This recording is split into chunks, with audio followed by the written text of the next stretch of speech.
A bustling Friday evening at an upscale restaurant in downtown Atlanta. The gentle clinking of wine glasses and murmur of conversation fills the air as patrons enjoy their meals. Among them sits a woman in a tailored business suit, quietly reviewing documents while waiting for her order. Little did anyone know, this ordinary dinner was about to transform into a scene that would expose deep-rooted prejudices and challenge assumptions in the most unexpected way.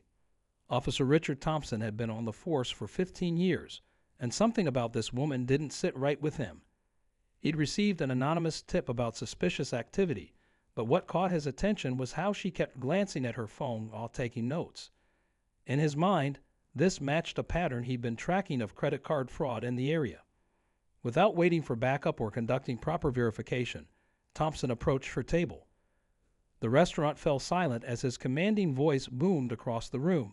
"Ma'am, I'm going to need you to stand up slowly and put your hands where I can see them." The woman looked up, her expression a mixture of confusion and disbelief. Security cameras captured every moment as Thompson began loudly accusing her of credit card fraud, drawing stares from other diners. Despite her calm attempts to explain herself, he grew increasingly aggressive, his assumptions seemingly confirmed by her professional attire and expensive accessories, items he decided couldn't have been legally obtained. What happened next would later go viral on social media. As Thompson reached for his handcuffs, the woman slowly reached into her blazer, causing him to tense, and pulled out not a weapon, but a badge. Special Agent Sarah Williams, Federal Bureau of Investigation, she stated firmly, her voice carrying across the now silent restaurant. "I'm currently working on a classified case, Officer Thompson, and you just compromised months of surveillance." The color drained from Thompson's face as she continued. "Perhaps we should discuss proper protocol and the importance of verifying information before making assumptions based on," she paused meaningfully, "questionable profiling methods." Phones were already recording as Thompson struggled to maintain his composure.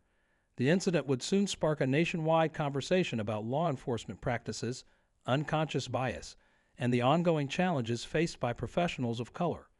But there was more to this story than met the eye, something that would emerge in the following days to shake the entire police department to its core. The restaurant incident wasn't just about one officer's mistake. It would unravel a complex web of systemic issues that had been festering for years. As Special Agent Williams calmly gathered her belongings, she knew this confrontation would serve a greater purpose. Sometimes, the most powerful lessons come from unexpected moments of truth, when prejudices collide with reality in ways that can no longer be ignored.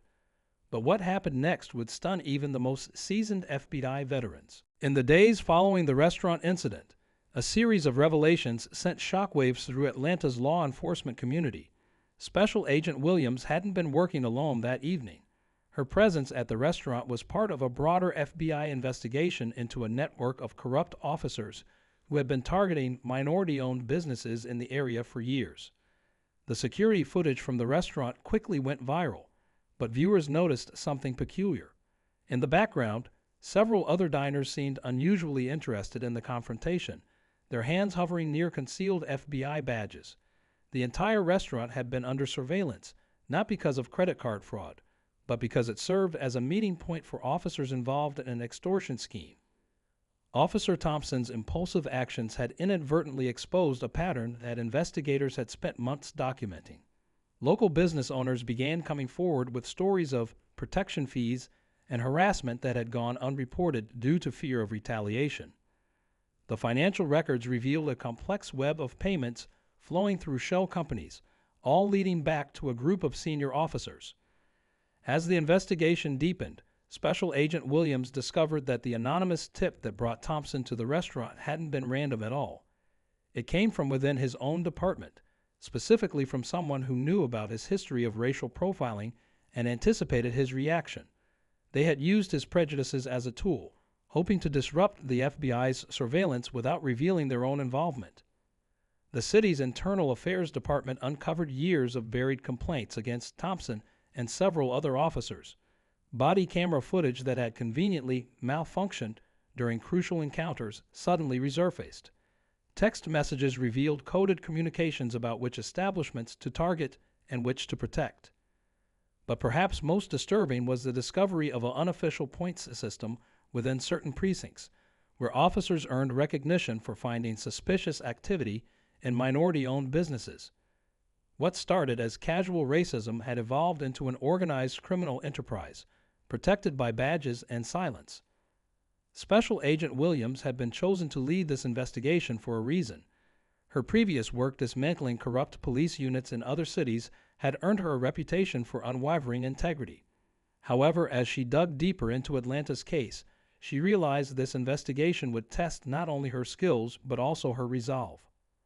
The restaurant confrontation had accelerated her timeline, forcing her team to move quickly before evidence could disappear.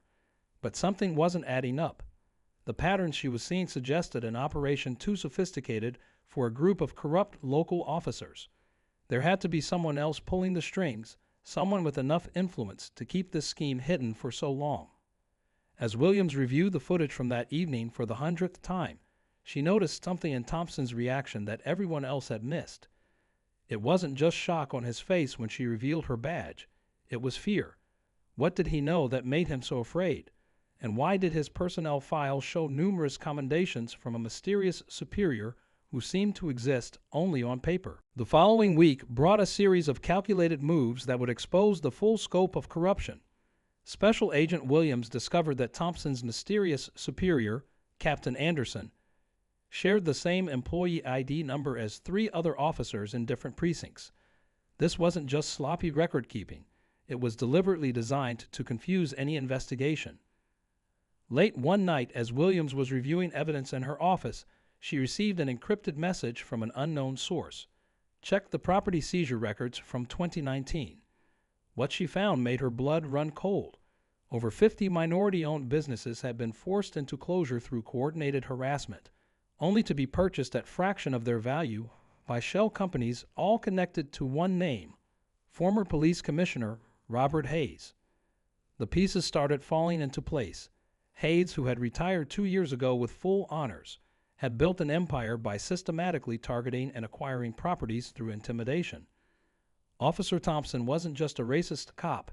He was a pawn in a much larger game, chosen specifically for his biases and predictable behavior. Williams set up surveillance on Hayes, but something felt off. He was too calm, too public with his movements. Then she realized the restaurant incident wasn't just about exposing her investigation. It was a warning. Hayes wanted her to know he was untouchable. The turning point came during a routine evidence review. A junior agent noticed something in the background of the restaurant's security footage. Hayes himself, sitting in a corner booth the night of Thompson's confrontation. He'd had orchestrated the entire scene, watching his plan unfold while sipping expensive wine. But Hayes had made one critical mistake. In his arrogance, he left a digital trail that led straight to offshore accounts, property deeds, and years of incriminating communications. Williams now had enough evidence to bring down the entire network. As she prepared to move in, however, her secure line rang. The voice on the other end delivered news that changed everything. Commissioner Hayes was just found dead in his office.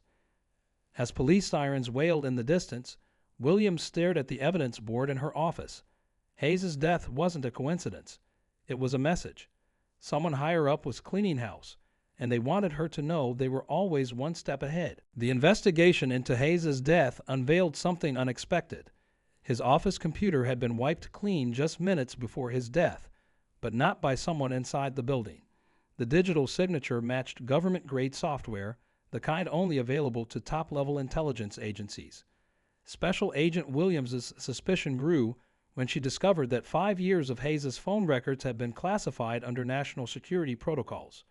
This wasn't just about corrupt cops and stolen properties anymore. There were shadows of something much darker. A forensic analysis of Hayes's personal effects revealed a hidden thumb drive containing encrypted files. The decryption key was found scrawled inside his personal notebook, Project Shadow Shield. The files showed that Hayes had been running a sophisticated operation that went far beyond Atlanta. Similar patterns of targeted harassment and property seizures were happening in 12 other major cities. The real shock came when Williams cross-referenced the shell companies. They all traced back to a private security firm with direct contracts to multiple federal agencies. Hayes wasn't just corrupting local law enforcement. He was building a nationwide network of compromised officers who could be activated for operations that needed to stay off official records. Thompson, now in protective custody, finally broke his silence. He revealed that officers involved in the scheme were required to attend special training sessions run by former intelligence operatives. These weren't just sensitivity training failures. They were deliberate programs designed to identify and exploit officers' biases for operational purposes. As Williams prepared to present her findings to the FBI director, she received a package containing a single photograph, herself at age 7, standing outside her elementary school. The message was clear. Someone had been watching her entire career, waiting for this moment. But why? The answer came that evening when her secure home system detected an intrusion. The perpetrator left behind a message on her computer. "You've done exactly what we needed you to do. Thank you, Agent Williams." The realization hit her. Had she been a pawn all along in an even bigger game? Suddenly, her phone lit up with an alert. Similar police corruption cases were simultaneously breaking in every major city across the country. What looked like the biggest police corruption scandal in history might actually be a smokescreen for something far more sinister. But what were they hiding beneath all this orchestrated chaos? Special Agent Williams pieced it all together during an emergency meeting with the FBI director. The nationwide police corruption scandal wasn't just about property theft. It was a carefully orchestrated distraction from a massive data breach happening simultaneously across federal networks. While all eyes were on corrupt officers, someone was quietly accessing classified files in dozens of government agencies. The real mastermind emerged unexpectedly. Deputy Director Catherine Chen, a rising star in federal law enforcement. She had spent years placing compromised officers in key positions, using Hayes and others as middlemen. The harassment of minority businesses wasn't just about profit. It was creating a trail of corruption so obvious that it would inevitably attract attention from agents like Williams. In a tense confrontation at FBI headquarters, Chen revealed her endgame. Every investigating agent, including Williams, had unwittingly uploaded corrupted files while building their cases. These files carried a sophisticated program that had been extracting classified data for months. The nationwide police scandal provided perfect cover for the largest intelligence breach in American history. But Chen had underestimated Williams. While investigating Hayes, Williams had discovered similar patterns in past cases and quietly built a separate secure network to track the data breaches. As Chen confessed, believing she'd won, federal marshals were already securing servers across the country. The evidence Williams gathered had not only exposed the corrupt officers, but also uncovered a conspiracy reaching the highest levels of law enforcement. The final twist came during Chen's arrest. As she was being led away, she smiled and said to Williams, "You think this ends with me?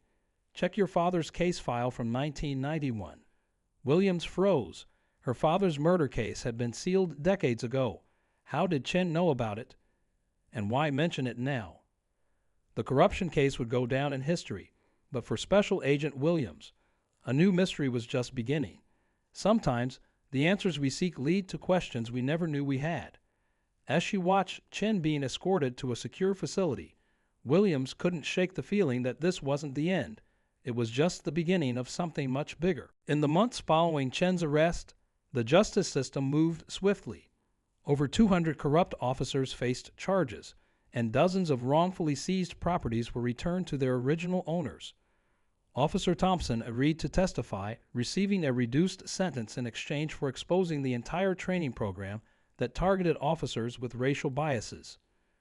Williams couldn't ignore Chen's cryptic message about her father's case. After weeks of careful negotiation, she gained access to the sealed files. What she found shattered everything she thought she knew. Her father, a respected civil rights attorney, had been investigating a similar pattern of corruption in 1991. His murder, officially ruled a random act of violence, showed the same signatures as Hayes' death. The revelation sparked a new investigation, leading to the exoneration of 3 wrongfully convicted men in her father's case. The real killer had been a former police officer working for the same shadow organization that Chen had later joined. Williams's entire career path, her determination to fight corruption, had been shaped by forces she was only now beginning to understand. The restaurant incident that started it all became a mandatory case study at the FBI Academy.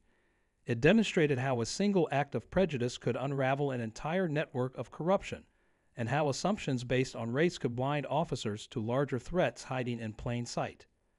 As for Special Agent Williams, she was promoted to lead a new task force dedicated to rooting out systemic corruption in law enforcement. Her first act was to implement a groundbreaking program that helped officers recognize and overcome their unconscious biases, turning what she learned from exposing Chen's operation into a force for positive change. The city of Atlanta began healing, but the lessons remained.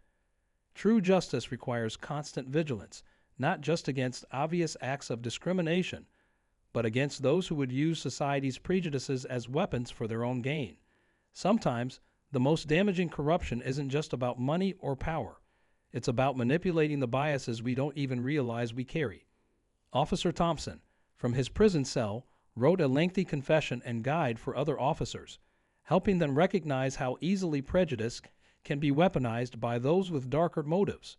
His story became part of a larger movement for police reform, proving that even the darkest moments can lead to meaningful change.